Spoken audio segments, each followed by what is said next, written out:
Então, uma boa noite a todos. Vamos então iniciar com a leitura, né? Não sinta medo para não atrair críticas.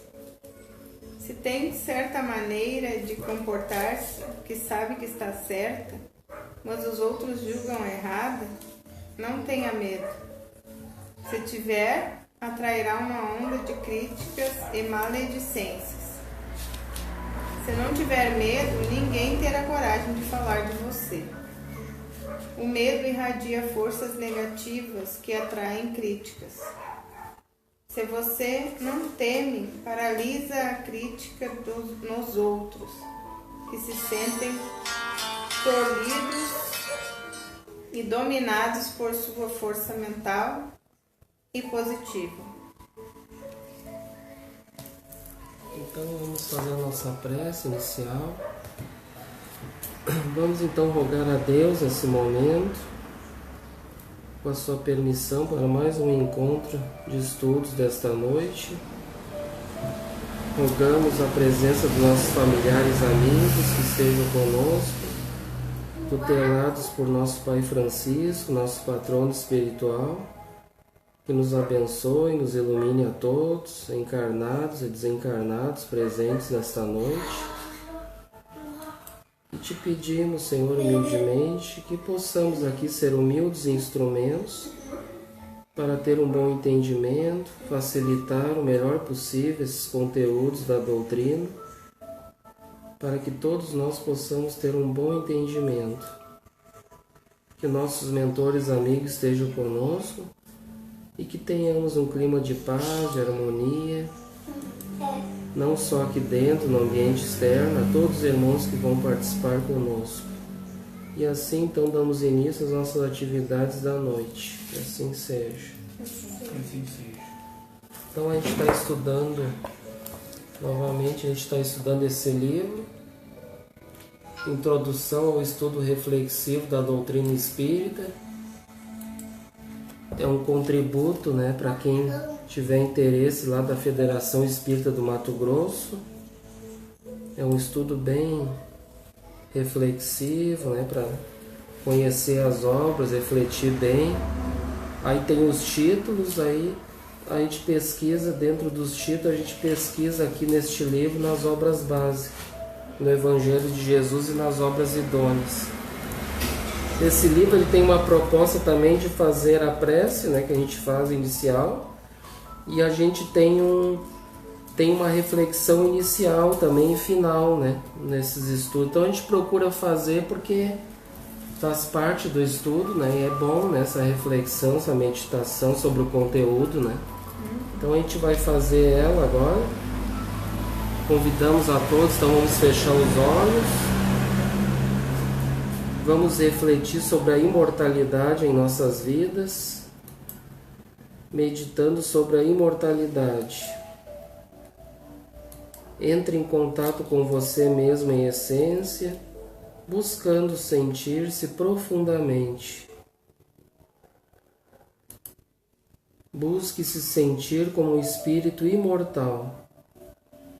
Qual o sentido da imortalidade em sua vida?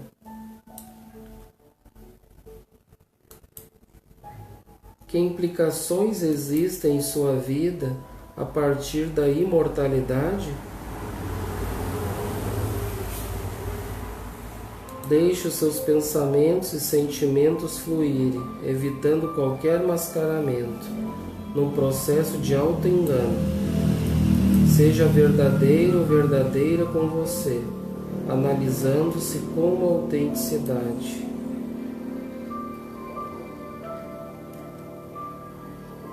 Então, devagar, vamos abrindo os olhos, retornando ao estado de vigília. Então, a gente continua no 14º encontro. A gente já está praticamente já na metade desse livro, desse estudo. É uma pena que a gente não começou do início, né? Para o pessoal acompanhar em casa, ficar as gravações ali também para quem quiser, né? É um estudo muito bom.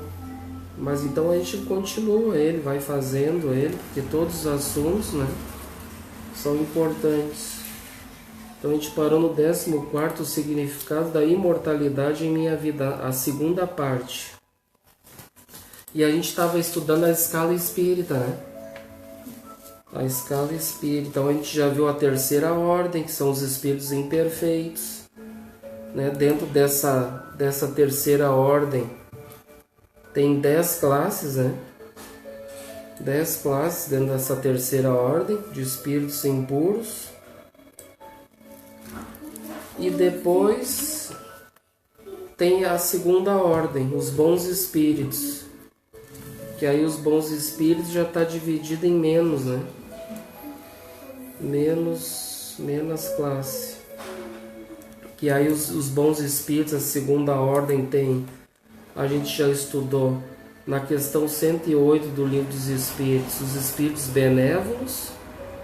Na 109, espíritos sábios. Então, a quinta classe, a quarta classe. A terceira classe, espíritos de sabedoria. E a gente parou na questão 111, na segunda classe, espíritos superiores. Então são subdivididos dentro dessa segunda ordem. Então tem 1, 2, 3, 4. São 4 classes dentro dessa segunda ordem, dos bons espíritos. Então a gente vai dar continuidade na questão 111 do Livro dos Espíritos. Os espíritos superiores. Então, quer ler para nós, por favor? Esses em si reúnem a ciência, a sabedoria e a bondade. Da linguagem que empregam se exala sempre a benevolência. É uma linguagem invariavelmente digna, elevada e muitas vezes sublime.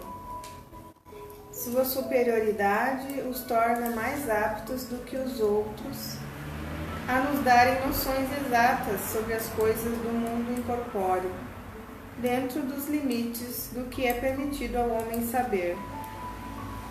Comunicam-se complacentemente com os que procuram de boa fé a verdade e cuja alma já esteja bastante desprendida das ligações terrenas para compreendê-la. Afastam-se, porém, daqueles a quem só a curiosidade impele, ou que, por influência da matéria, fogem à prática do bem. Quando, por exceção, encarnam na Terra, é para cumprir missão de progresso e então nos oferecem o tipo da perfeição a que a humanidade pode aspirar neste mundo. E tem um comentário. Quer que eu leia o comentário? Esses espíritos dificilmente reencarnam na Terra ou em mundos imperfeitos, a não ser em missão especial em que impulsionam a humanidade para o seu verdadeiro destino, muitas vezes partindo para o sacrifício da própria vida, que doam em holocausto para servir de exemplo. A história universal cataloga centenas deles que, após passarem pelo visgo da matéria aqui na Terra, ressurgem do outro lado da vida como santos, e aqui deixam a marca registrada do bem enorme que doaram em favor dos outros. Aqui nesse livro tem um outro comentário, que eles dizem assim: a característica básica dessa ordem de espíritos é o sentimento de imortalidade, isto é, eles sabem e se sentem como espíritos imortais, e esse sentimento lhes facultam realizar o bem no limite das forças. Então já são espíritos que já dão o seu melhor deles, o que tem para dar, né? Já faz o bem no limite das suas forças. Então eles já são espíritos já que têm um total discernimento, um equilíbrio, já fazem o bem, né? Fazem o bem, afastam esses espíritos maus, né? Através da sua moral. Então a gente tem exemplos desses espíritos que tiveram aqui, o nosso próprio patrono espiritual, né? O nosso Pai Francisco, que a gente chama de Pai Francisco, na verdade em consideração a respeito a ele, né? E a gente considera ele, como a gente é uma família, a gente considera ele como o nosso pai espiritual, né? Então ele é o nosso conselheiro, o pai que rege toda essa família, que é muito grande, né? Que a gente já comentou bastante. E ele esteve aqui então no século XII, mais ou menos, e veio aqui exemplificar os ensinamentos do Cristo, né? Veio aqui, muitos dizem que ele imitou o Cristo, né? Ele veio, se desapegou de todas as coisas, questões materiais, da sua riqueza que tinha, para fundar uma ordem, né? Uma ordem chamada franciscana na época.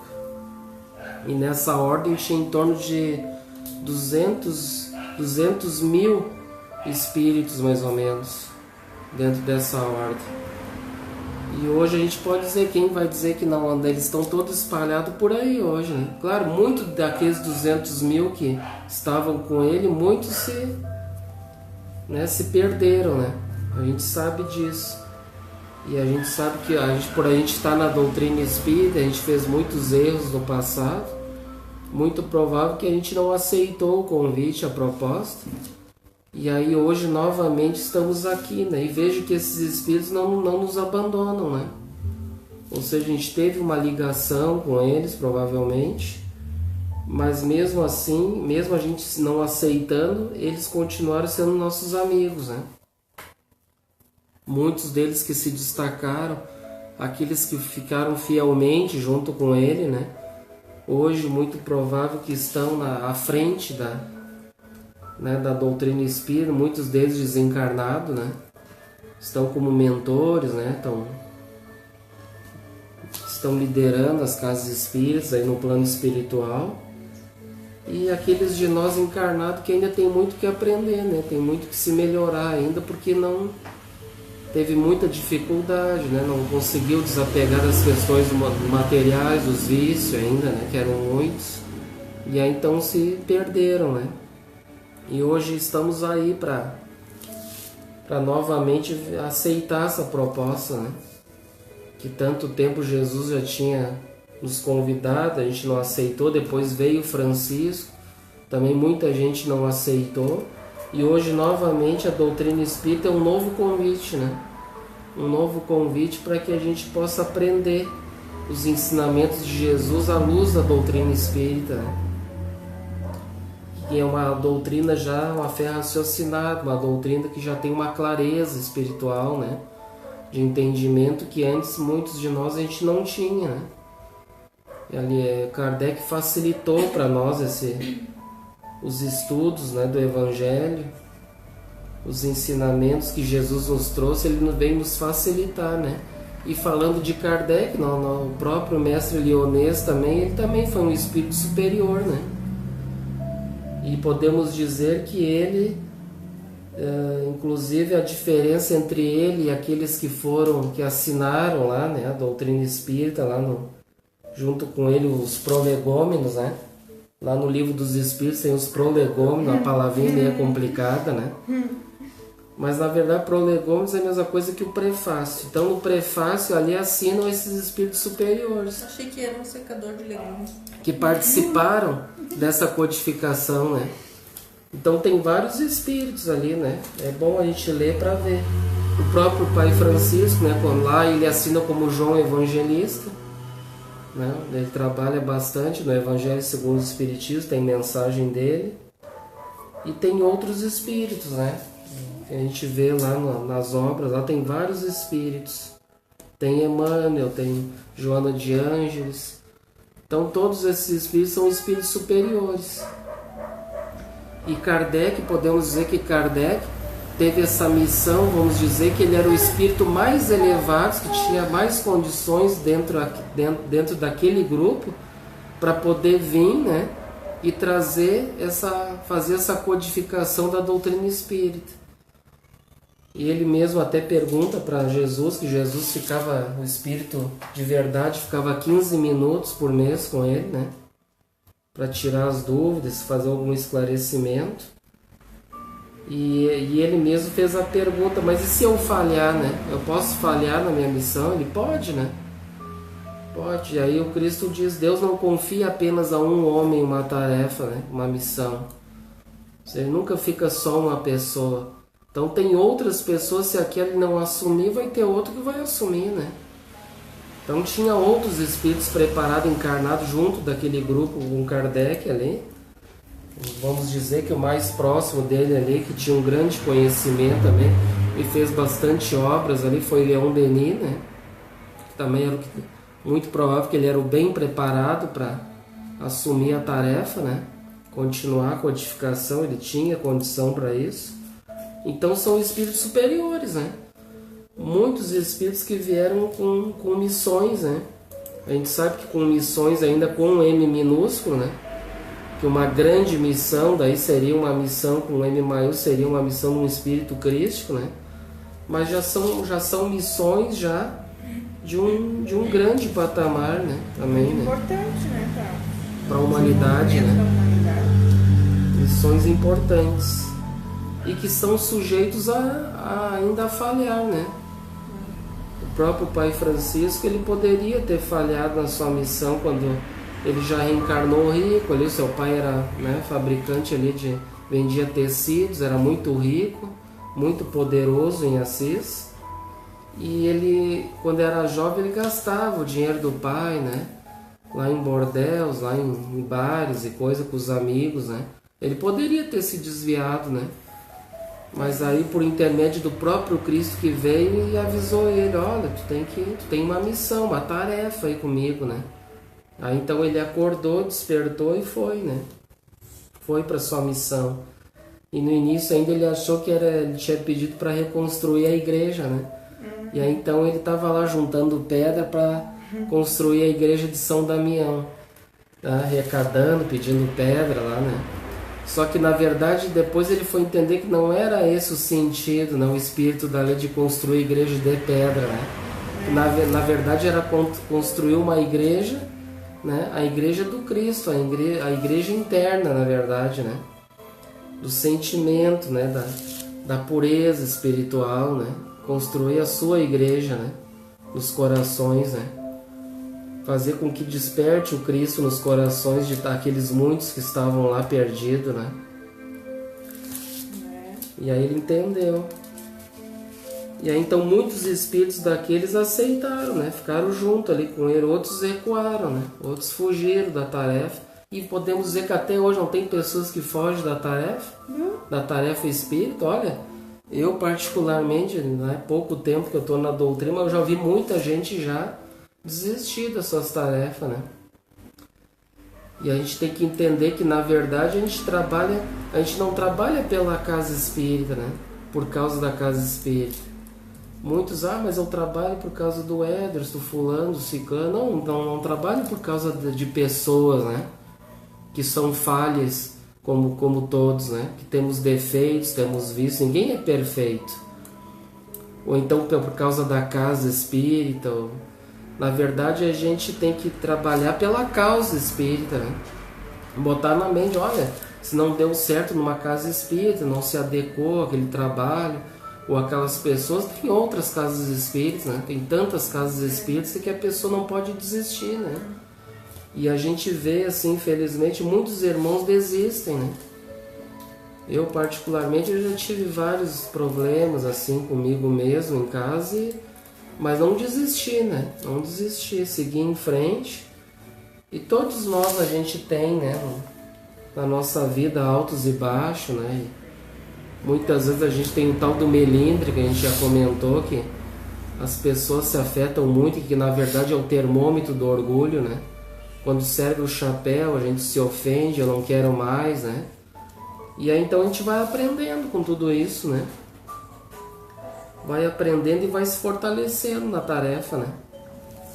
Então é muito grave, assim, uma deserção com o Cristo, né? Que com certeza a gente desertou no passado e hoje a gente novamente está sendo convidado, né? Então muitas pessoas continuam não aceitando a proposta, né?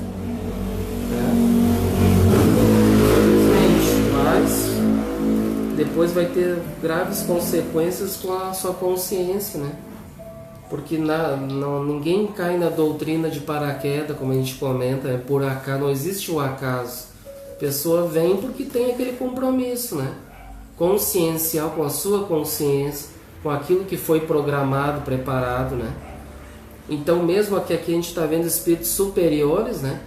Que eles vêm para uma tarefa, uma missão e dificilmente eles vão falhar, vão desertar, né? É mais difícil.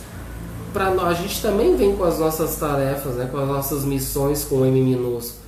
E a gente pode falhar também, né? Pode acabar, por força maior do mundo, acabar desistindo, né? Se melindrando, acontecendo problema, porque nós somos suscetíveis, né? A mais erros, né? Temos mais vícios, até por nós não sermos espíritos superiores, né? E aí, então é mais fácil da gente cair do cavalo, né? Mas então a gente precisa de muita força, né? Muita fé, muita determinação e esperança para não desistir. E aqueles nossos mentores que são mais evoluídos que nós, com certeza estão ali nos fortalecendo, né? Nos ajudando, nos inspirando no dia a dia, para que a gente não desista, né? Por isso a importância da oração, né? A oração, a vigilância, né? Porque a gente precisa, se a gente não orar e não vigiar, é muito fácil a gente cair, né? Que os ataques são muito intensos hoje, né? Os próprios espíritos superiores foram atacados, né? Imagina nós, né? O próprio Cristo foi atacado, né? Claro que a magnitude de Jesus dificilmente vão conseguir atingir ele, né? Pela sua pureza espiritual, né? Não tem como espíritos imperfeitos conseguir chegar nele, querer obsediar ele, é impossível, né? Mas que aí eles vão nos outros, né? Aqueles que eram os apóstolos, também espíritos superiores, eles iam neles, que eram os mais fracos, né? Então eles vão sempre nos mais fracos. Aquele que é o mais, na verdade, invigilante. Porque todos nós aqui somos iguais, ninguém é melhor que o outro, né? Porque todos nós, se eu não oro e não vigio, eu sou um fraco, eu sou um alvo fácil, né? Então a gente deve ter insistir, né? Ficar nessa permanência dessa oração e vigilância, que é muito importante. A gente insiste bastante nisso, né? Os próprios mentores insistem bastante, né? Então esses são os espíritos superiores. Alguma colocação, alguma dúvida?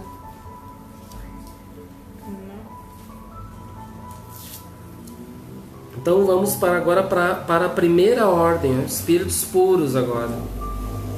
Então a questão 112 do Livro dos Espíritos, caracteres gerais. Nenhuma influência da matéria, superioridade intelectual e moral absoluta com relação aos espíritos das outras ordens. Viu? Então esses aqui, imaginem, né? Nenhuma influência da matéria, né? Superioridade intelectual e moral absoluta com relação aos espíritos das outras ordens. Ou seja, aqueles que estão abaixo, mesmo aqueles superiores, né? Eles estão acima deles, né? A sua moral e intelectualidade absoluta sobre todos. Então vamos agora para a questão 113, a primeira classe única. Você não quer que eu leia o comentário? Não, tem aí. Tem. Esses são os arcanjos da vida universal, ou seja, co-criadores em plano maior juntamente com Deus. São na realidade os manipuladores das energias cósmicas esparsas no espaço, utilizando-as para criar o sistema da imensidade, surgindo então os sóis, estrelas, planetas e satélites, no campo imenso da vida plena. Dificilmente reencarnam e Jesus certamente foi um deles. Jesus é um exemplo, né? Questão 625 do Livro dos Espíritos. Jesus é o nosso modelo e guia da humanidade e o co-criador com Deus, né? O criador do nosso planeta Terra. e junto com uma pleiade de espíritos. E então ali diz, né, arcanjo. Arcanjo significa anjo-chefe. É a palavra arcanjo do grego lá, né? Então realmente, né, é o anjo-chefe que lidera os outros, né? Espíritos superiores. Então aqui agora tem a questão 113, a primeira classe única. Os espíritos que a compõem percorreram todos os graus da escala e se despojaram de todas as impurezas da matéria, tendo alcançado a soma de perfeição de que é suscetível a criatura. Não tem mais que sofrer provas nem expiações, não estando mais sujeitos à reencarnação em corpos perecíveis, realizam a vida eterna no seio de Deus. Vamos comentar um pouco. Então aqui diz que eles percorreram todos aqueles degraus que a gente estava vendo ali da escala, né? Então eles passaram por tudo aquilo. Começaram lá na terceira ordem, né? Passaram para a segunda até se purificar como espíritos puros. Não precisam mais reencarnar, né? Não precisam, mas não tem mais necessidade de reencarnações, porque quando chega nessa classe de espírito, dessa pureza espiritual, não há mais necessidade, salvo daí grandes missões, né? Como ele veio, ele mesmo, né? Ele veio em grande missão para a Terra, para a humanidade, trazer o seu próprio exemplo, né? Exemplificando as leis divinas, ensinando a moral de Deus, né? Eles continuam trabalhando pela humanidade, né? Apesar de não reencarnar, mas do plano espiritual eles ficam nos ajudando. Sim, exatamente, porque muitos estão esperando ainda o Cristo voltará, né? Muitos têm essa colocação, mas a gente sabe que na verdade o Cristo foi embora. Muitos acham que ele foi embora, mas para nós espíritos, na verdade, ele não foi embora, né?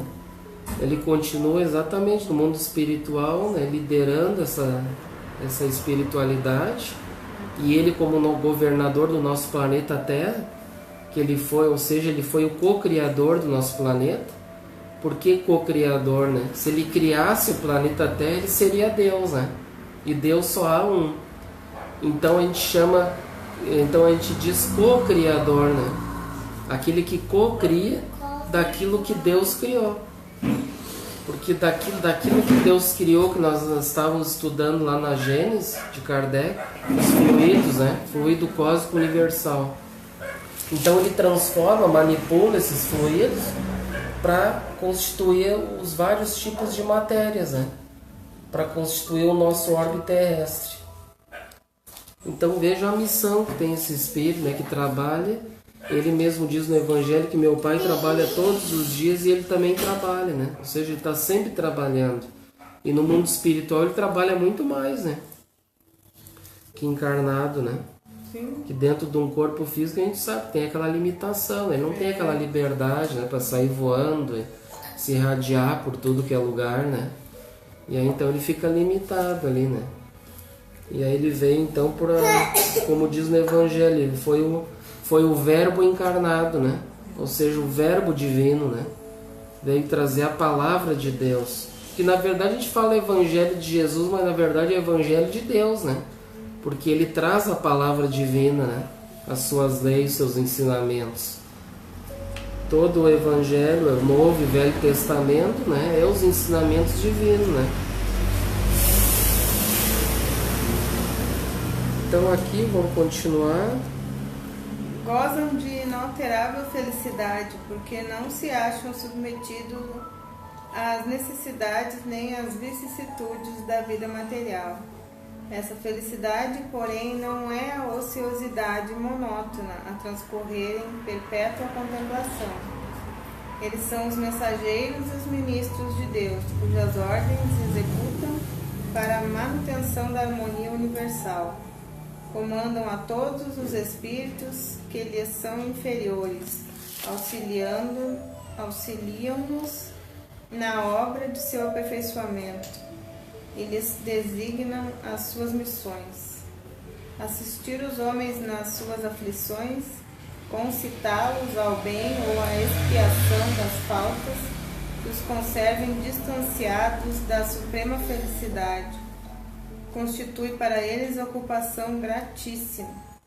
São designados às vezes pelos nomes de anjos, arcanjos ou serafins. Podem os homens pôr-se em comunicação com eles, mas extremamente presunçoso seria aquele que pretendesse tê-los constantemente às suas ordens. A gente faz oração, a gente sempre fala em nome de Jesus, ora todo, né? Mas na verdade ele pode, a gente sabe que tem os seus emissários, né? Também os seus trabalhadores.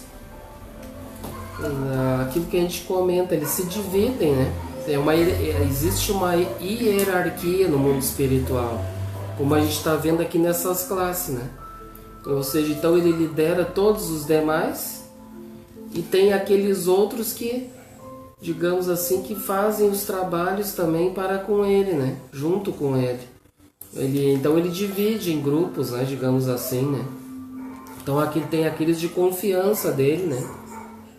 Aí ele divide em grupo. Aí tem, por exemplo, o nosso Francisco de Assis, né? Que ele trabalha junto com ele, vai fazer algum trabalho junto com ele, ele vai liderar uma equipe, uma família, como a gente diz, né? Então ele vai dividir vários espíritos, cada um vai ter suas tarefas, né? Suas missões no mundo espiritual.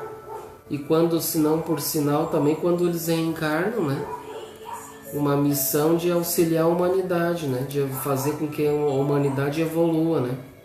Então esses espíritos retornam novamente para nos ajudar, né? Mas se eles não nos empurrassem, onde é que a gente ia estar recém, né? Imagina, né? Então a gente necessita, na nossa ignorância, muitos de nós, a gente necessita desses exemplos, né? E precisam muitas pessoas estarem junto com eles ali para poder realmente aprender mais, conviver, né? Para poder se melhorar mais rápido, né?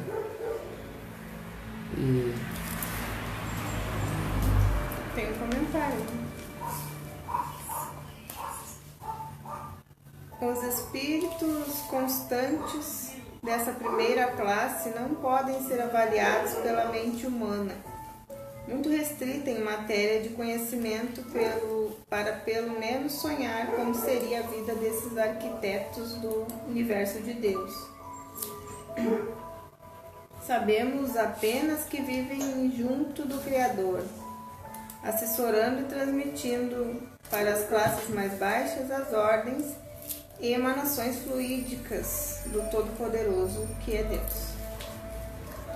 E é muito importante a gente saber que muitos acham que Jesus é Jesus, né? E quem somos nós, né?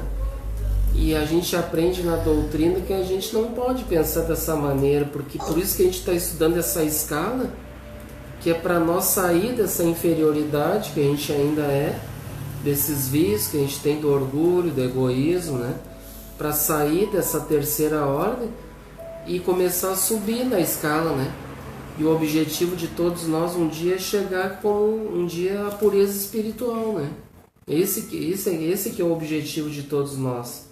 A plena felicidade, e é o que Deus quer de nós, né? Essa verdadeira felicidade, né? Então, por fim, compõe essa ordem os espíritos que já estão completamente desmaterializados. Após terem passado por todos os graus de evolução, os espíritos puros, dos quais Jesus é o nosso exemplo, quando reencarnam, não o fez por provas ou expiações, mas como missão. Os espíritos dessa natureza contribuem com Deus na execução de seus desígnios, a partir da movimentação das leis divinas. Gozam da pura e eterna felicidade, destinação de todos nós. A gente acabou de comentar sobre isso. Então, para concluir a análise do texto de Allan Kardec, iniciada no encontro passado, refletiremos acerca da comunicabilidade com os espíritos. Vejamos. Esses fatos se nos deparam no fenômeno das manifestações espíritas, que assim constituem a prova patente da existência e da sobrevivência da alma. As manifestações espíritas não são mais do que efeitos das propriedades da alma. Então aqui é um dos princípios da doutrina espírita, a comunicabilidade com os espíritos, né? É um dos princípios espíritas. E aqui então eles vão comentar um pouco sobre essa... Nós vamos refletir sobre como é que funciona essa comunicação com o mundo espiritual, né? Como é que funciona, como é que trabalham as casas espíritas, né? Dentro dessas comunicações, como é que a gente pode conversar com aqueles espíritos que já saíram desse mundo, né? Já saíram do corpo de carne, e infelizmente a gente sabe que muitos não acreditam, né? Eu não acredito em espírito, eu acho que morreu, acabou tudo. Ou então uns acreditam que vai para o céu, outros vai para o inferno, né? Ou fica no purgatório, aquela coisa toda. Então é importante a gente saber, né, sobre isso. E a gente respeita, né, aqueles que não acreditam, né, que a gente respeita as suas crenças, mas aqui, como a gente está estudando a doutrina espírita, então a gente procura refletir sobre isso, né, trazer esses ensinamentos que Kardec nos ensinou a respeito dessa comunicabilidade com os espíritos. Esses trechos nos convidam ao estudo da mediunidade, ó. Então é muito importante, né, já para, no caso aí já é para quem já é trabalhador espírita, se aprofundar, aqueles que desejam trabalhar em reuniões mediúnicas, né, que a gente sabe que as casas espíritas têm suas reuniões mediúnicas, então devem, né, frequentar estudos, estudar a mediunidade, principalmente estudar o livro dos médiuns, né? É muito importante, primeiramente, estudar as obras, né, de Kardec, para poder ter um bom proveito disso tudo, né? E aí diz assim: a mediunidade é a faculdade que todos nós possuímos de nos comunicar com os espíritos desencarnados. Então aquele que se diz que a gente chama de médiuns, né? Então é aqueles que têm uma mediunidade mais ostensiva, ele tem essa capacidade de se comunicar com esses espíritos desencarnados, né? Então a gente teve aqui na Terra, muitos já conheceram, Chico Xavier foi um deles, né? Agora Divaldo Franco, né? Que são exemplos para nós de como, né, devemos trabalhar as nossas mediunidades, né? Essa faculdade divide-se em várias nuances, a depender do tipo de manifestação. Assim, se a comunicação com os desencarnados se dá por meio da escrita, nós a chamamos de psicografia. Então a gente chama, né, psicografia aqueles médios escreventes, né? Novamente, no Chico Xavier, né, psicografou em torno de 507 obras, não foi pouca coisa, né? Então baixava a cabeça ali, né? Fora as cartas, né? Trabalhou, né? Mais as cartas, né, para as mãezinhas, né, para consolar, né? Também fez bastante, né? Exatamente, fora outras coisas que a gente nem sabe, né? Que ele escreveu, né? Até então eu tinha por 450 e poucas obras. Aí outro já achou 507, né? Então fica em torno disso aí, né? Não vamos afirmar nada também, né? Para não... Depois vão ficar cobrando, discutindo o sexo dos anjos e não vem ao caso, né? Ficar discutindo, escrever um livro a mais, ou a menos, ou 10, ou 20, né? Mas o objetivo é esse, que ele veio com essa missão, né? Um médico psicógrafo. Na verdade, ele trabalhou mais com a sua psicografia, porque era um meio mais fácil de trazer os livros do mundo espiritual para nós, né? Que trouxe bastante ensinamentos, né? Mas ele tinha vários tipos de mediunidade, né? Mas a que ele mais atuou foi a psicografia, né? Que foi a mais útil. Mas ele possuía a mediunidade, né, psicofônica, nós vamos ver, de fala, de incorporação, que também Chico Kardec chamava, né? E outros tipos de mediunidade, né? E se for ela por fala, né? Ou seja, um médium que vai passar uma comunicação verbal de um espírito, né? Que a gente chama de psicofonia. Caso o médium veja um espírito, estamos diante de um caso de clarividência. Então, se aqueles que veem também os espíritos, Chico Xavier também via os espíritos, né?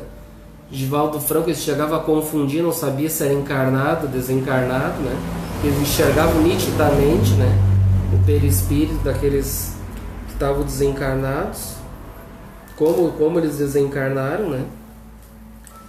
Então são os médios videntes, né? Que conseguem enxergar os espíritos, clarividentes. Esses que enxergam, eles escutam também, né? Porque não tem sentido só ver e não ouvir nada. Daí depende muito do tipo de mediunidade da pessoa. Porque muitos, ele pode só ver, ele pode, né? Mas aí de repente tem dificuldade para se comunicar com ele, né? Muitas vezes ele pode só ver, né? Também, né? Não tem muita utilidade, né? Mas é para ver, né? A presença ali, né? Ver o que está acontecendo, né? Passar o que está acontecendo no mundo espiritual ali, né? Mas a maioria que vê, normalmente, eles se comunicam também, né? Porque se o espírito ele pode se apresentar para ele ali e pode também se comunicar com ele, né? Através do pensamento. A não ser que ele só apareça e não queira falar nada, né? Tá aí. Então tem vários tipos, a gente não vai dar não tem uma receita de bolo, aquele que vê, não ouve, né? Depende, né? Depende muito de cada um, né? Um só ouve e não vê, por exemplo, né? Que hoje em dia é muito raro no movimento espírita esse tipo já de mediunidade, né? De clarividência, de ver, né? Que a gente vê assim só o Chico, né? Divaldo, né? Que a gente sabe que são espíritos que eles conseguem ver, né? Claramente. Já no movimento espírita no geral, em trabalhos mediúnicos já é bem raro, né? Hoje em dia é usado mais a psicografia e a própria psicofonia, né? Que é a escrita e a fala que é mais utilizada hoje, né? E a dividência, a de clarividência, médium audientes também, aqueles que ouvem, né? Só ouvem, a gente tem para quem a maioria já viu aquele filme Nosso Lar, tinha lá a Whoopi Goldberg, que ela era uma médium audiente, né? Ela ouvia, né? Os espíritos, né? Oi? Qual o filme? O filme, o Ghost. O que eu disse? Nosso Lar. Nosso Lar. Foi igualzinho. Desculpe, obrigado por me corrigir. Nosso Lar. Imagina o Whoopi Goldberg no Nosso Lar. Não, desculpe, já, né? Foi Tá vivo ainda, o Goldberg. É o filme Ghost, né? O clássico filme Ghost, né? Ali eu acho que nos anos 80 para 90 ali. Um filme que já passa ideias já, né? Do como é que funciona assim uma mediunidade ali que ela tinha, né? Como é que funcionava o mundo espiritual, né? O que acontecia. Um filme assim mais espiritualista, né? Não um filme espírita, né? E daí já pode recomendar já o filme Nosso Lar, né? Daí realmente é um filme espírita, né? Mas só para comentar o fato da mediunidade de audiência, né? E que ela só ouvia, mas não via, né? Então vejo que pode, assim como de repente pode ver, né? Espírito, não ouvir também, né? E também tem a intuição, né? Que é a faculdade que todos em maior ou menor intensidade possuem, caracterizando-se pela transmissão de pensamentos de um espírito desencarnado a um encarnado. Então, digamos assim, então Kardec diz que todos nós somos médios, né? Uns mais, outros menos, ostensivamente. Aqueles que não são médios ostensivos, que não veem, não ouvem espíritos claramente, né? Espíritos não passam a comunicação verbal através daquele médium. Então, a maioria dos casos somos médios intuitivos, né? Então, como ele diz aqui, uns vão receber mais intuição, né, dos mentores, dos espíritos encarnados, outros podem receber menos, né? O fator de receber mais ou menos está na questão da concentração, né? Do equilíbrio, né, mental, espiritual, de tu buscar praticar mais as virtudes, fazer o bem, tu vai ter uma maior, né, uma maior capacidade intuitiva, né? Se tu tá mais focado, mais concentrado, né, tu vai receber mais a intuição daqueles mentores que vão, né, vão te direcionando, te orientando nas tarefas, no dia a dia. Aí tu vai ser mais receptivos a ele, né? Que a gente sabe que a gente pode receber também as orientações, né? E não somente orientações, mas eles querem obrigar nós a fazer o mal, né? A seguir o caminho do mal, que são os espíritos, né? Que a gente sabe, espíritos imperfeitos ainda, né? Então são irmãozinhos que estão aí ainda, a gente sabe que tem muitos espíritos desencarnados que estão por aí, né? Fomentando a discórdia, o mal, né? Se aproveitando desses médiuns invigilantes, né? Que não oram, não vigiam. Então, né, vão neles ali para fazer suas vontades, né? Ao contrário dos mentores espirituais que jamais vão nos obrigar a alguma coisa, né?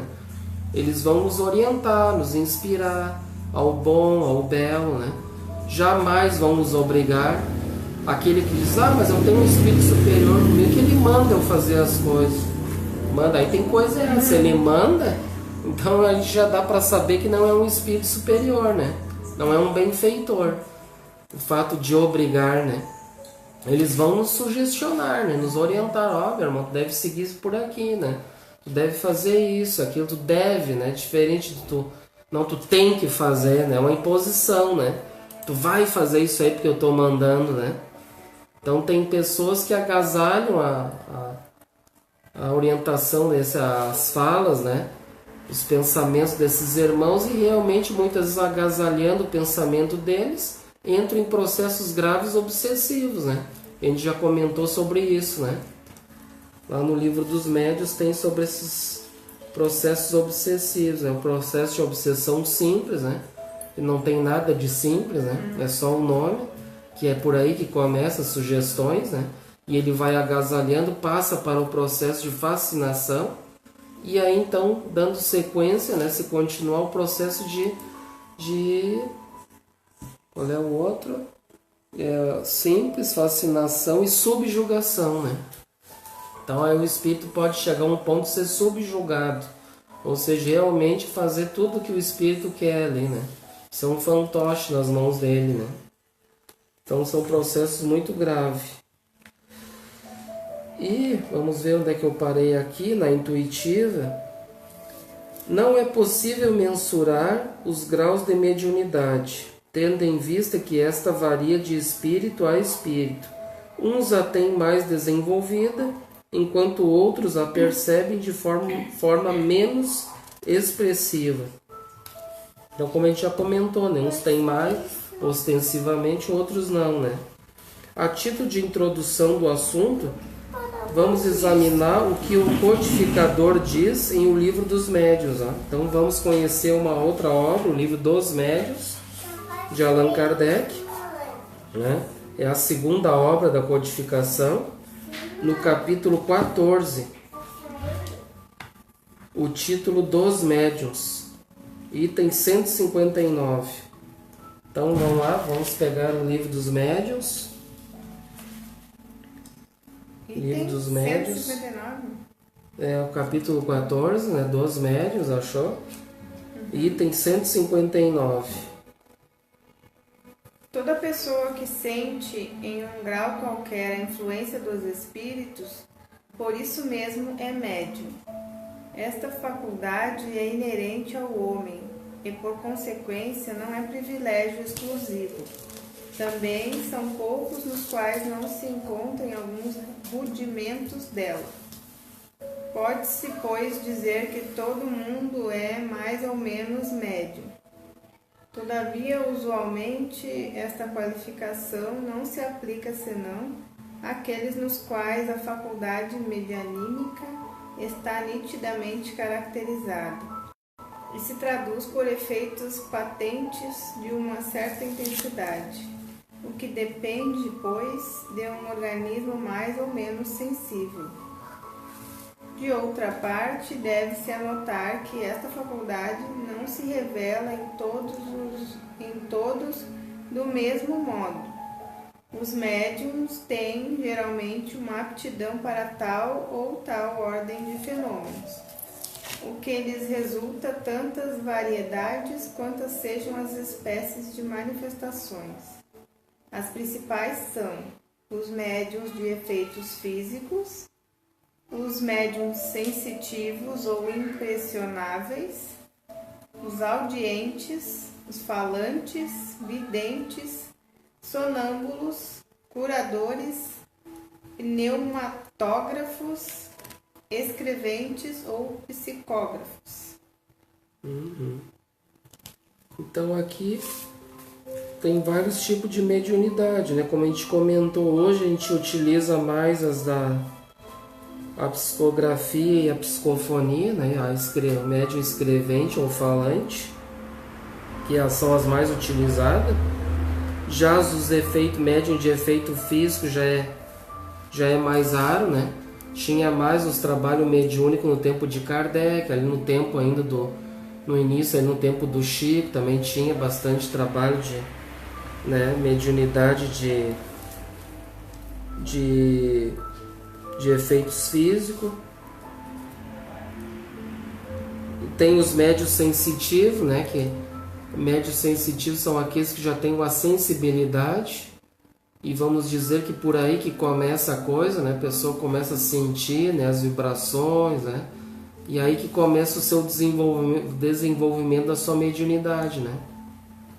Que a gente sabe que a mediunidade ela vai evoluindo, né? A pessoa vai evoluindo a sua mediunidade. Hoje, de repente, ele é um médium intuitivo, mas amanhã ele pode ter outros tipos de mediunidade, né? E depende muito da situação, né? Também para que ele veio, né, trabalhar aqui, né? O que ele veio fazer aqui na Terra, qual é a sua tarefa, né? Então a gente sabe que muitos médiums vêm, infelizmente tem muitas pessoas que têm mediunidade e muitas vezes não sabem, né? E acabam sofrendo por causa disso, né? Eu vi muitas pessoas caindo, se machucando por causa disso. A gente vê ali que tem uma mediunidade ostensiva, mas muitas vezes é de outras religiões ou não aceita o espiritismo, essa coisa de mundo espiritual, de espírito, não aceita, e aí então vai acabar sofrendo as consequências, né? Porque ela vem com aquela mediunidade para ser trabalhada no bem, né? E a gente sabe que tem muitos que usam a mediunidade também para o mal, né?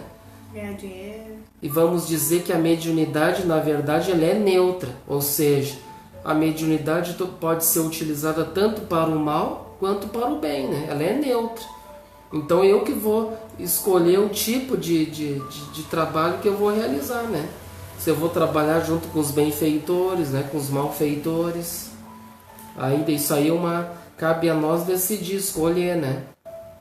Aqueles que vêm com mediunidade, muitas vezes para trabalhar, né? No movimento espírita, em reuniões mediúnicas, muitas vezes acabam desistindo da tarefa, né, que a gente até comentou, e isso é muito grave para o espírito, né, porque ele veio com aquela tarefa com Jesus e acaba desistindo, né, e aí vai sofrer as consequências, infelizmente, né. Então a gente, e é brabo, né, é lamentável aqueles que têm esse dom, né, essa mediunidade ostensiva, e muitas vezes ficam por aí sofrendo, né. A gente vê muitos que são até internados em hospício, eu fico pelas ruas que nem mendigo, gritando, falando sozinho, né? Se atirando no chão. Muitas vezes são médiums, né? Ostensivos, que tem são ostensivos, né? Na sua mediunidade. E aí acabam sofrendo, né? Porque falta o que isso, né? E a doutrina espírita vem nos ensinar, né? Através das obras, né? Kardec nos ensina bastante coisa no livro dos médiuns, né? Aí tem as obras idôneas, né? As próprias obras do Chico, né? Que ensina bastante coisa, né? No livro Nos Domínios da Mediunidade, de Chico Xavier, né? Ditada pelo espírito André Luiz, ensina bastante. Então tem muitas obras, né? As obras de Ivone do Amaral Pereira são muito boas. Tem bastante estudo para nós desenvolver, né? Nós vamos, a partir do momento que eu vou estudando a mediunidade, né, e vou usando ela para o bem, eu vou trabalhando, eu vou desenvolvendo ela, né? E muitos também podem desenvolver a sua mediunidade aqui também, né? A pessoa vem, talvez nem sabia que era médium, mas começa a trabalhar, né, no bem, começa a trabalhar numa casa espírita e começa a aparecer o seu desenvolvimento mediúnico. Através do seu esforço, no bem, tudo vai estudando, ela vai desenvolvendo. Na verdade, ela já tem latência, aquela mediunidade, mas deixou ali para aquele momento, né? Para que desenvolvesse ela naquele momento, né? Então são vários tipos de médios, né? Vários tipos de mediunidade, e que é muito importante esse trabalho, né?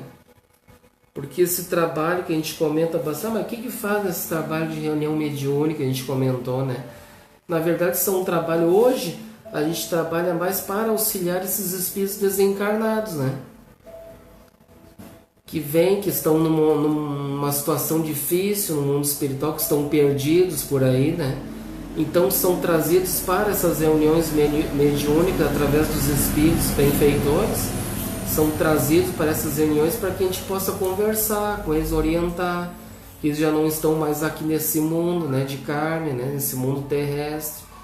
Então é feito todo um trabalho com amor, né, para que eles possam se libertar desse sofrimento, né, e seguir um caminho melhor, né, que Deus tem reservado para todos, né. Então é mais ou menos isso que funciona por aqui, para isso que servem essas reuniões mediúnicas, né, esse tipo de mediunidade, né. Cada um vai trabalhar naquilo que é necessário, que veio para trabalhar, né?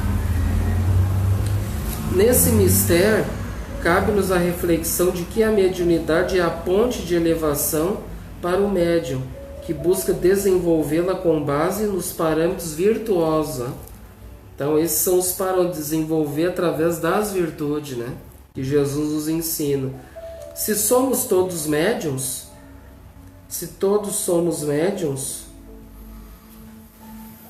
a grande diferença entre uns e outros é a utilização dessa faculdade. Então é aquilo que a gente estava comentando, né? Se algum é médium, tudo depende para que ele está usando, né? Que a gente sabe, como a gente comentou, já antecipou, que ele é neutra, né? Nós, os espíritas, somos convidados a sermos médiuns, a serviço do Cristo, fazendo uso dos dons mediúnicos, sejam eles quais forem, em sintonia com as leis divinas, viu? Então aqui explica os espíritas, né? Aí muitos que não conhecem espírita, mas esses espíritos lidam com o quê, né? Muitos até chamam, mas aquilo lá é casa do quê? É casa de batuque, né? Ficam confundindo um monte de coisa, é a casa do demônio, até do demônio dizem que é, né? E na verdade, então, espíritas, né? Esses médiuns espíritas, né, que já trabalham o novo movimento espírita, são convidados, né, a serviço do Cristo. Então são convidados a serviço do Cristo. E fazendo uso desses seus dons mediúnicos, né, sejam eles quais forem, né, aqueles tipos que a gente estava vendo, né, de mediunidade.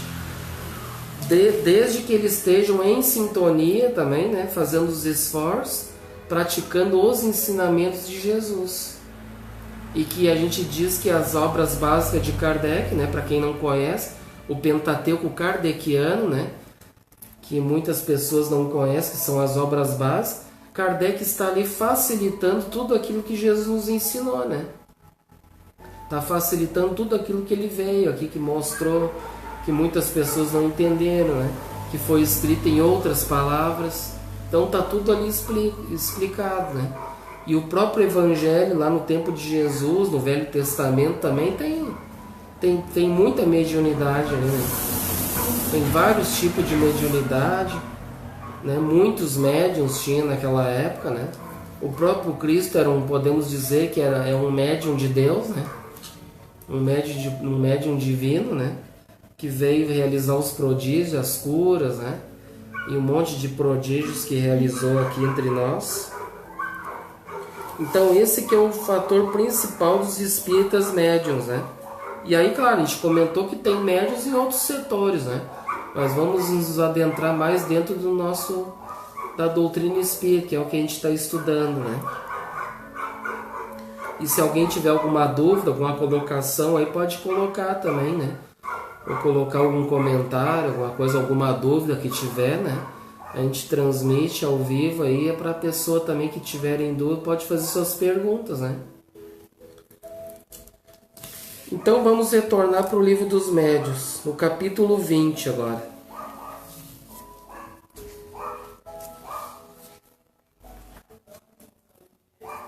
Capítulo 20, item 226.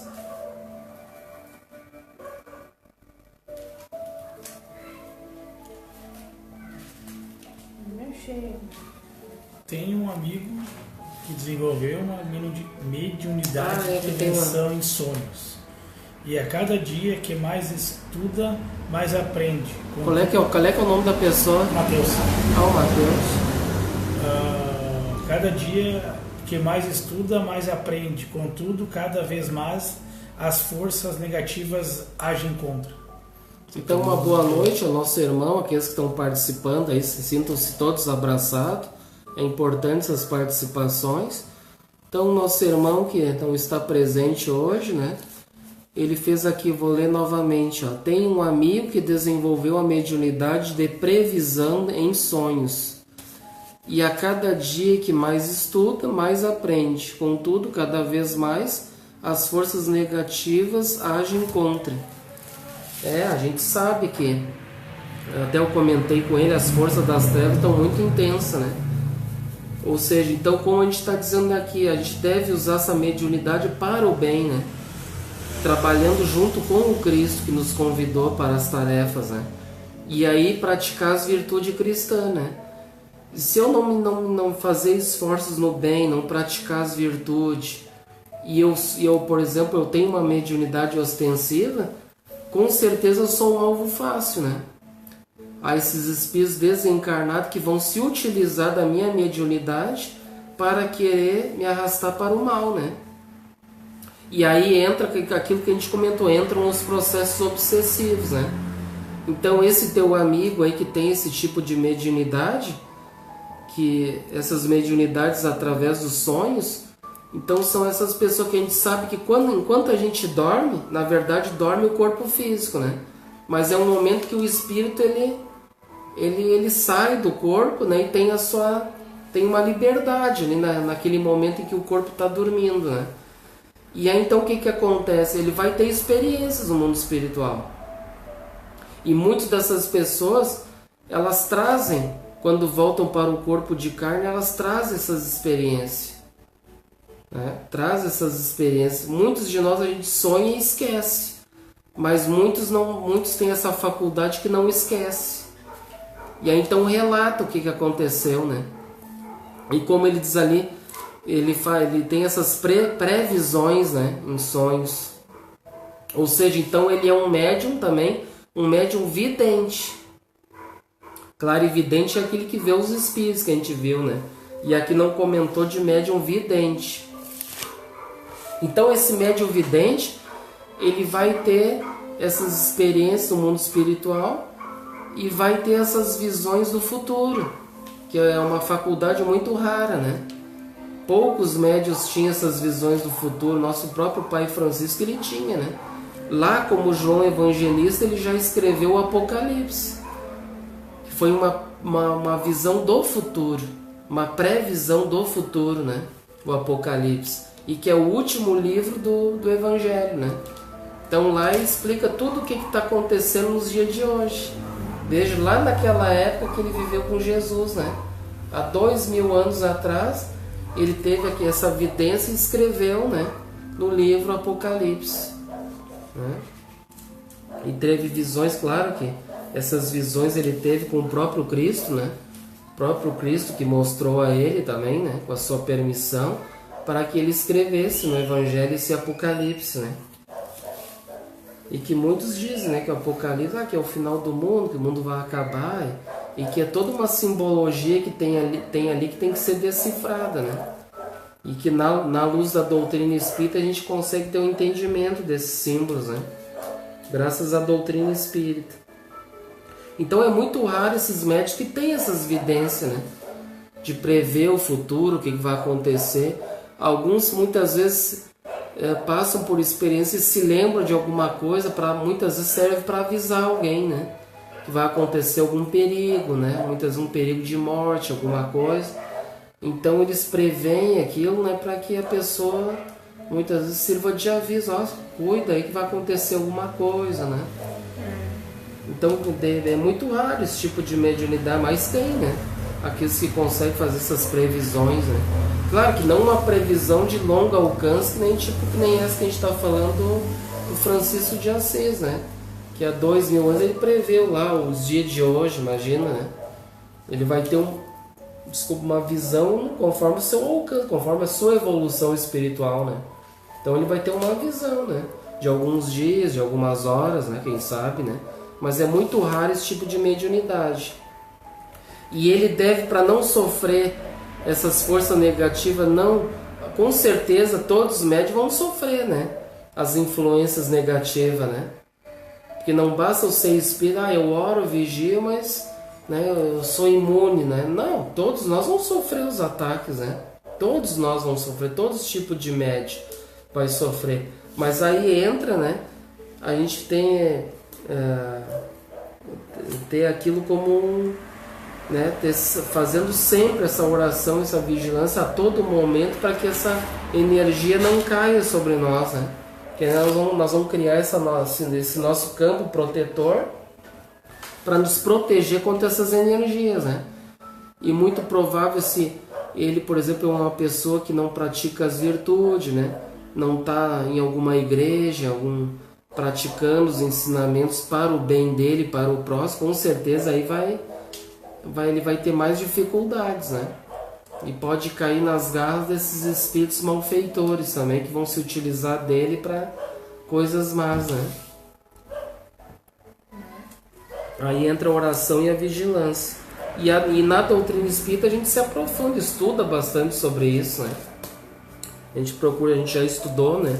Sobre a mediunidade, sobre as obsessões, né? Se aprofundou bastante. Até tem a questão dos inimigos do passado também, né? Não querem que ele progrida, que ele evolua, de repente, a mediunidade. Tem muitos inimigos do passado, né? Que a gente angariou muitos inimigos e aí hoje eles querem, né? Onde está o devedor, tem o cobrador, né? Ele vai nos cobrar aquilo que a gente fez de errado, né? E com certeza a gente não foi anjos, né? Todos nós temos nossas pendengas do passado, né? Então vamos para Show capítulo 20. Achei. Item 226. Então vamos lê-lo. Não. 226. O desenvolvimento da mediunidade está em razão do desenvolvimento moral do médium? Eu já tinha comentado isso, né? É uma pergunta, né? Primeiro, o desenvolvimento da mediunidade guarda relação com o desenvolvimento moral dos médiuns? E aí? Será que esse desenvolvimento moral ele está em relação com a mediunidade? Com o desenvolvimento? É isso que ele quer saber. Se o fato de simplesmente se eu pratico as virtudes, a moral do Cristo, eu posso desenvolver vários tipos de mediunidade? Acho que não. Vamos ver a resposta? Não, a faculdade propriamente dita relaciona-se com o organismo, é independente do moral. Não ocorre o mesmo com seu uso, que pode ser mais ou menos bom segundo as qualidades do médium. Então não, essa faculdade é aquela pessoa que já veio, né? Já veio já foi programada aquele tipo de mediunidade para a pessoa trabalhar aqui, né? Ou aquela pessoa que tem, como a gente disse, em latência, aí vem e aflora aquela mediunidade, mas ela estava ali, né? Ela estava ali guardada, ali esperando para aflorar no momento devido, né? E a gente sabe que a mediunidade também, ela pode também ser cancelada também, né? Temporariamente também pode. Se a pessoa não estiver usando ela devidamente, podem ela ser cancelada momentaneamente. E aí então, ela se radica no organismo, né? Ou seja, uma mediunidade que ela vai, né, vai estar concretizada, vai estar ali no organismo, né? Então a pessoa já vem com essa mediunidade. E mesmo que ela pratique, como diz aqui, as virtudes, mas eu pratico, né, faço bem, mas não consigo desenvolver minha mediunidade. Mas então é para entender isso, uma coisa não tem nada a ver com a outra, né? Cada um vem com sua missão, sua tarefa que veio para fazer, né? Não ficamos preocupados, mas eu queria desenvolver, eu queria escrever e tal. A gente não deve nem forçar esse processo, né? E nem fazer isso em casa, viu? Né? Ninguém vai tentar querer dar uma de Chico Xavier em casa aí, porque pode não ser uma boa coisa que vai acontecer, né? Então por isso que já existem as casas espíritas, né? Que tem todo um amparo, tem toda uma proteção para a pessoa estudar ali dentro, né? Com aquela proteção, vai ter as inspirações, vai ocorrer o seu devido desenvolvimento se a pessoa tem a mediunidade, né? X ou Y, mas dentro da casa espírita, né? E por isso que essas pessoas que são desagradas, muito dela, que têm mediunidade, que sofrem, elas devem ser, essa mediunidade deve ser trabalhada, né? Deve ser desenvolvida, deve ser educada ela, né? Através dos ensinamentos que a gente tem da doutrina espírita, né?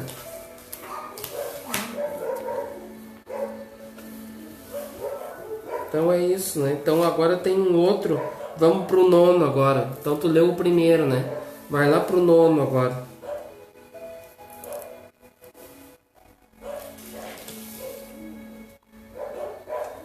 Qual seria o médium que se poderia chamar de perfeito? Uma pergunta bem direta, né? Que médium pode ser considerado perfeito, né? Vamos ver a resposta. Perfeito? Bem sabeis que a perfeição não está sobre a terra, de outro modo não estaríeis nela. Dizei, pois, bom médium, e isso já é muito, porque são muito raros.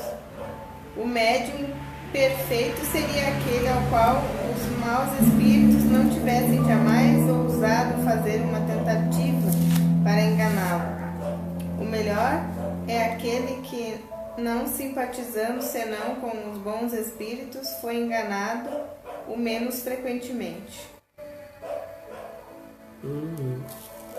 Então aqui na verdade, aquele que se acha que é médium perfeito, então lendo aqui no livro dos médios aqui já, né, então já está num processo aí grave aí de obsessão, né? Então não existe perfeição, né? Não existe, eu sou um médium perfeito, né? O próprio Chico Xavier, ele dizia, o Chico vem de cisco, né? Ele dizia, né? O próprio Chico era um cisco, tinha toda aquela humildade, aquela simplicidade.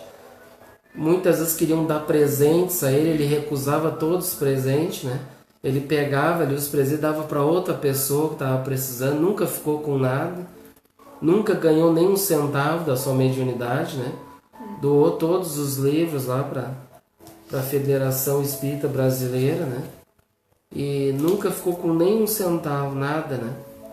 E ele nunca, sempre queriam dizer que ele era perfeito, ele nunca dizia, né? Ele sempre naquela sua humildade, simplicidade, dizia quem é perfeito na verdade é Jesus, né? Jesus tem essa perfeição relativa a Deus, né? E nós somos ainda imperfeitos, nós estamos aqui na Terra para desenvolver, para trabalhar, né?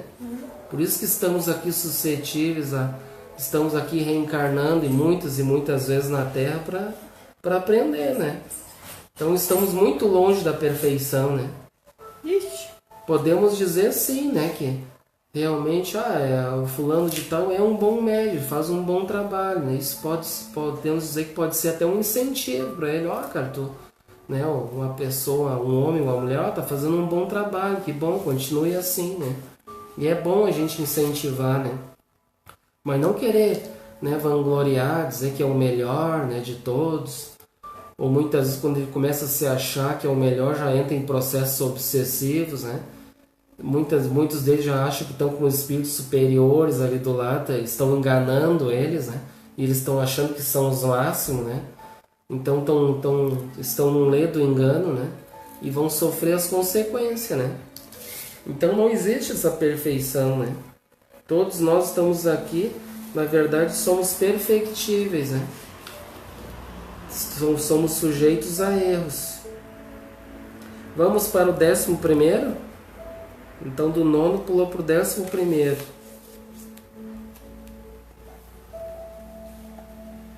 Quais são as condições necessárias para que a palavra dos espíritos superiores nos chegue pura de toda alteração?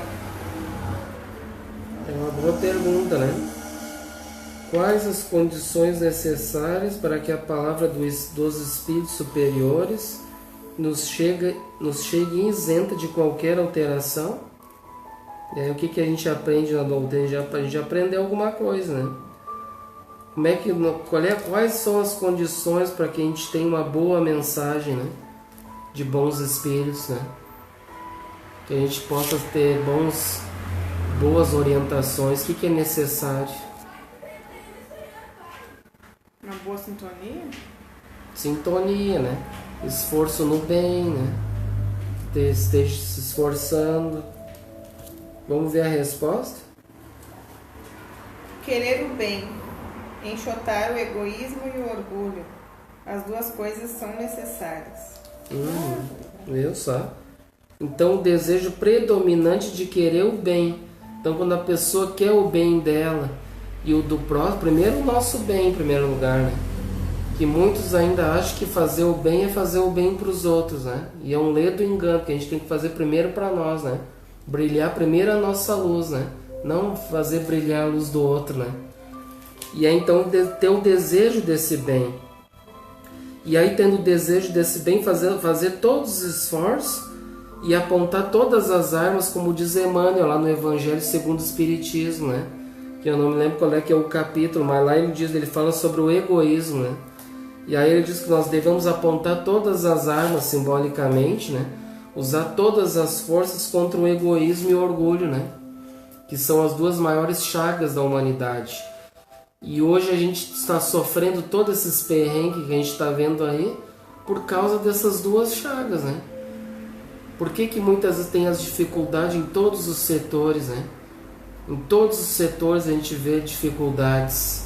Por que será? Né? Não, eu tô aqui. Por que será que a gente está tendo tanta dificuldade em vários setores, né? Por que será?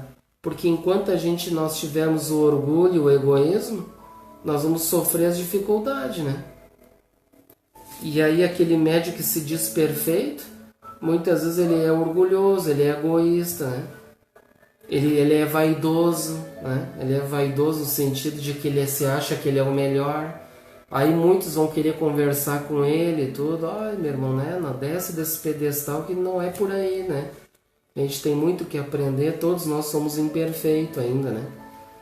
E aí muitas vezes ele não quer descer, né? E aí vai sofrer as consequências. Por causa do seu orgulho, que não quer aceitar, não quer ser humilde, né? Não foi aquele irmão Jacó que ia até nas casas da moral e da contra? Isso, a gente comentou, né, no livro do irmão Jacó, né? De Chico Xavier, que ele também foi uma pessoa, foi vice-presidente da Federação Espírita Brasileira. Ele tinha bastante dinheiro, doou bastante bens, né?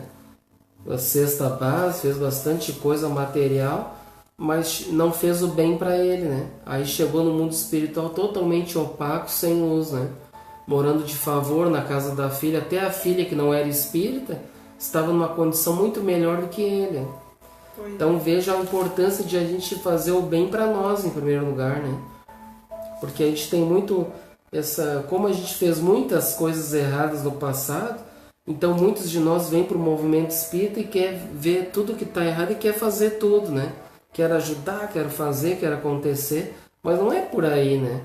A gente tem que, em primeiro lugar, a gente tem que olhar, a gente tem que se enxergar, a gente tem que procurar combater os nossos vícios, né? Trabalhar nossas imperfeições, que daí fazendo isso a gente vai poder fazer, né, o melhor que a gente tem para o próximo, né? Mas se eu não tenho, né, nada de bom em mim ainda, aí dar coisas materiais é importante, mas não é só dar coisas materiais, né? Quando Jesus diz no Evangelho, nem só de pão vive o homem, né? Mas de toda a palavra que sai da boca de Deus, né? Então é nós usar essa palavra que sai da boca de Deus, que veio por Jesus, praticar essas virtudes para nossas vidas, e aí então brilhando essa luz em nós vamos conseguir fazer o bem para o próximo, né? Auxiliar em alguma coisa. E claro, se eu tiver condições de ajudar materialmente também, que bom, né? Ótimo, melhor ainda, né? Sim. Mas não só dar coisas, né? Então, por ser a mediunidade uma faculdade da alma, essa não guarda relação com a moralidade dos espíritos. Médiuns ostensivos podem ser espíritos bons ou ainda os que pertencem a alguma classe da terceira ordem da escala espírita, o que, segundo as obras complementares, constitui a grande maioria dos médiuns. Pois, segundo os autores espirituais como Emmanuel e Manuel Filomeno de Miranda, os médiuns são, em sua generalidade, espíritos que desperdiçam o tempo em encarnações pretéritas. Então, infelizmente, aqueles irmãos que estão desperdiçando o seu dom, né, a sua faculdade, podendo realizar o bem, né, para muitos, né, e aí não, infelizmente, muitas vezes acontece o melindre, né, acabam desistindo, acabam brigando, não querem mais e acabam desperdiçando essa oportunidade, né. Nada obstante, conforme dizem os benfeitores, o uso da mediunidade está diretamente relacionado à moral do medianeiro, né, que pode utilizá-la para fazer o bem a si mesmo e ao próximo, ou ainda para a disseminação do orgulho e egoísmo, que a gente já comentou bastante, né? Esses dois vícios são os grandes obstáculos para que a mediunidade esteja em sintonia com Jesus e Allan Kardec, pois vincula o instrumento mediúnico a padrões mentais inferiores, afastando-os dos mentores espirituais. Daí a necessidade impostergável de todos nós, médiuns espíritas, realizarmos esforços de autotransformação, transformando-nos em instrumentos úteis para a divulgação do bem, por meio de movimentos virtuosos a partir de nós mesmos. Então é um comentário aqui do livro, né? Bem pertinente a todos nós, que é tudo aquilo que a gente comentou, né? Então muitos de nós, muitas vezes eu tenho a mediunidade, mas muitas vezes eu estou sofrendo as consequências, mas não sei o porquê, né? Eu começo muitas vezes a ouvir voz, né? Ver espíritos, isso, aquilo, e daí começo a me perturbar e não sei o que está acontecendo. Então a pessoa deve buscar, né, esse conhecimento, estudar, e a doutrina espírita tem um cabedal, né, de livros aí, de conhecimento, para poder estudar, para poder educar sua mediunidade para o bem, né? Como diz aqui, usar essa mediunidade em sintonia com Kardec e Jesus, né? E isso é muito importante para todos nós. E ter como exemplos para nós que viveu aqui na Terra, o Chico Xavier, né? Que esteve aqui, que foi um grande exemplo para nós, né? Que era um homem, né? Um homem como todos nós, né? Que tinha ainda suas dificuldades, mas ele veio e fez o bem no limite das suas forças, né? Conseguiu vencer, né, as dificuldades, né, do mundo, né? E nós podemos, né? E devemos realizar esses esforços, né? Mas muitas vezes falta o quê? Falta realmente a vontade, né? A vontade de querer realmente se transformar em uma pessoa melhor, né? Faltam os esforços, que infelizmente poucos de nós fazem os esforços, né? Bem poucos fazem os esforços. E aí nós vamos acabar sofrendo as consequências, né, das nossas atitudes, né? Daquilo que a gente veio, muitas vezes foi programado para a gente vir trabalhar, né? Mas eu não... Muitas vezes o mundo, a porta larga me mostrou outras coisas, né? Outros atrativos que me induziram, né? E aí eu acabei me afastando do meu propósito real, né? De vida, do que eu vim aqui para fazer. Porque Jesus diz que ele venceu o mundo, né? E venceu o mundo não é só o mundo externo, né? Mas principalmente o nosso mundo interno.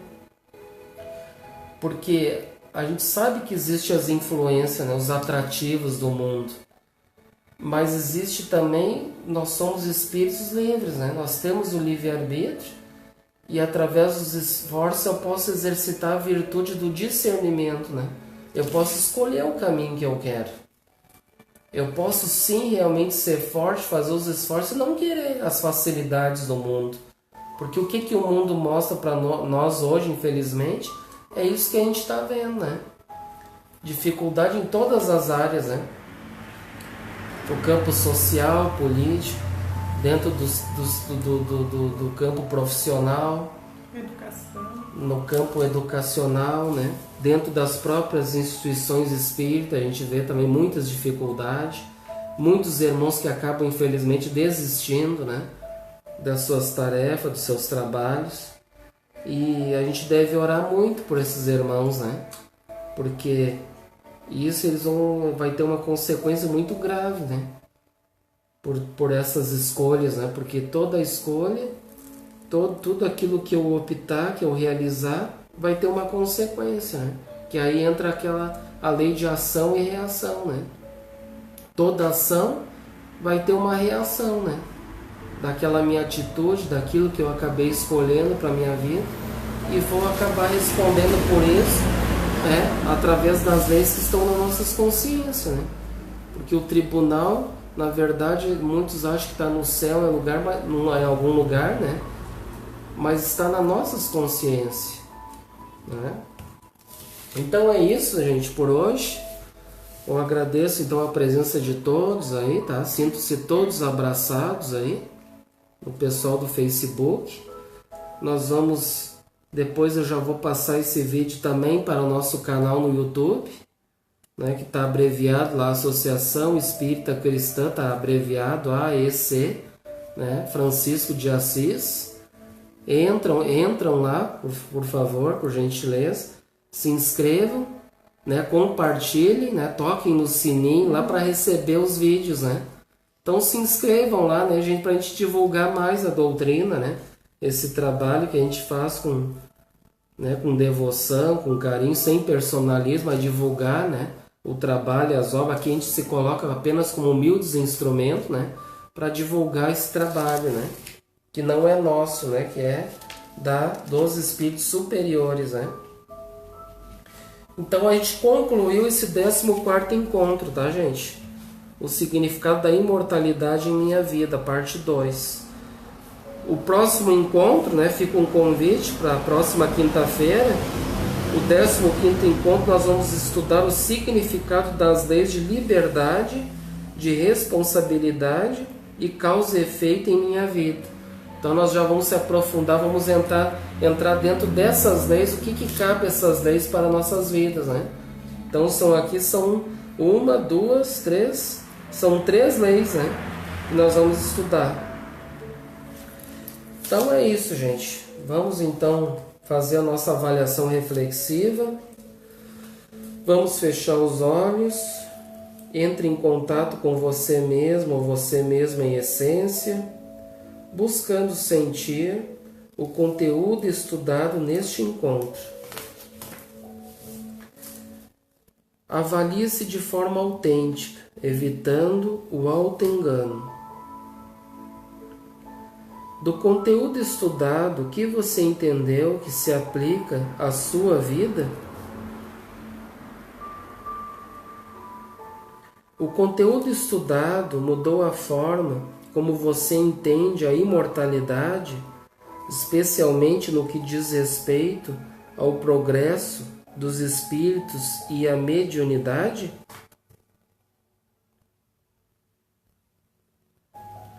A virtude relacionada a este encontro é a autoconsciência. De que forma a mediunidade pode auxiliá-lo ou auxiliá-la no desenvolvimento dessa virtude? Sinta-se agora um espírito imortal que traz em si mesmo a determinação divina de evoluir até a perfeição relativa, pelo pleno conhecimento e cumprimento das leis divinas, pela prática das virtudes e pela busca da unidade com Deus. Mergulhe profundamente nessa verdade. Veja sua realidade imortal, sentindo-a profundamente dentro de você.